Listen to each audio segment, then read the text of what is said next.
అందరికీ నమస్కారం అండి. మన ఎమ్మెల్యే బీజేపీ పార్టీ మరి హిందూ మతాన్ని ఎక్కువగా గౌరవించే పార్టీ. అటువంటి పార్టీకి సంబంధించిన ఎమ్మెల్యే ఈయన అభ్యర్థి ఎమ్మెల్యే. అంటే ఒరిజినల్ ఎమ్మెల్యే అయితే సిద్ధాంతాలన్నీ కూడా పాటించను. ఈయన ఒరిజినల్ బీజేపీ కాదు కాబట్టి ఏదో ఈవీఎం సహకారంతో ఎమ్మెల్యే అయిపోయాడు. పోనీ ఏదో అవుతే అయ్యేళ్ళే అనుకున్నాం. తెరమోస్ అయిన తర్వాత ఏం చేస్తున్నాడు? హిందూ దేవాలయాలపైన ఏ రకంగా చేస్తున్నాడు అన్నది చూసాం. ఈయన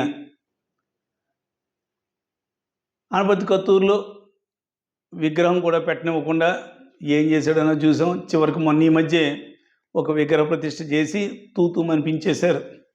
బ్రహ్మాండమైన విగ్రహ ప్రతిష్ఠ జరగవలసింది ఈ రోజున ధూపదీప నైవేద్యాలు కంటిన్యూగా చేయవలసిన కార్యక్రమం అది.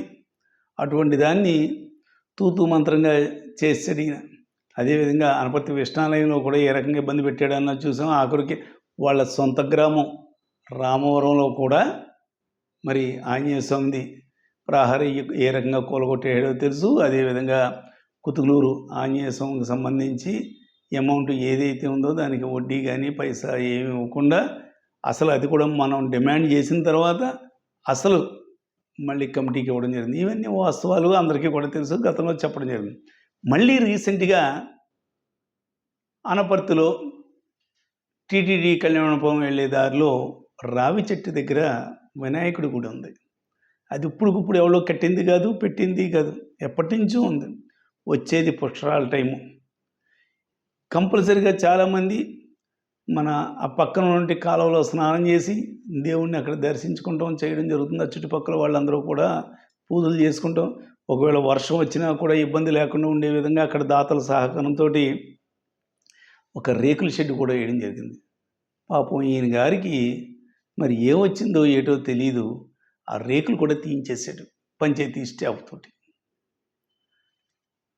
అనపర్తి నియోజకవర్గ ప్రజలారా ఒక్కసారి ఆలోచించండి. హిందూ దేవాలయాలపైన ఈయన ఏ రకంగా దాడులు చేస్తున్నా అంటే చెప్పేవన్నీ కూడా శ్రీరంగ నీతులు చెప్తాడు, కథలు. ఈయన మాట వింటుంటే అబ్బా ఏమిరా బాబు అనుకుంటారు. కానీ చేసేవన్నీ ఏయో పనులు అంటారు చూడు, అలాంటి పనులు.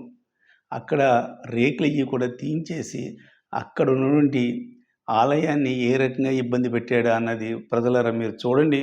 ముందు తర్వాత కూడా వీడియోలు కూడా మీకు జత చేస్తాను. ఆ వీడియోలు చూస్తే ఏ రకంగా అక్కడ పరిస్థితి ఉందా అన్నది మీరే చూస్తారు. రేపు వచ్చేది పుష్కరాలు. కంపల్సరీగా అందరూ కూడా అక్కడ స్నానాలు చేసి అక్కడ దేవుడిని దర్శనం చేసుకుంటాడు, విఘ్నేశ్వరుని. అటువంటి ఆలయంలో కూడా పోనీ అది పెద్ద ఆలయం అయ్యి కాదు, చిన్న ఆలయమే, దానికి అక్కడ నుండి దాతల సహకారంతో నిర్మించినటువంటి షెడ్ని కూడా తీయించేశాడు. చూడండి ఒక్కసారి ఆ వీడియోలు ఇవి చూస్తే మీకే తెలిసింది. ఇవన్నీ కూడా ఇతను చేసే అన్యాయాలు, అకృత్యాలు ఏ రకంగా ఉన్నాయి నియోజకవర్గంలో అన్నది. ఇవన్నీ కూడా నేను చెప్పేవన్నీ కూడా కొన్ని శాంపిల్సే. ఇంకా రానున్న రోజుల్లో మరిన్ని ఈయన బండారం కూడా బయట పెట్టే వీడియోలు కూడా అన్నీ వస్తుంటాయని మాత్రం ఈ సందర్భంగా తెలియజేస్తూ మరి మీ అందరికీ కూడా మరొక్కసారి నా హృదయపూర్వక నమస్కారం తెలియజేస్తున్నాను.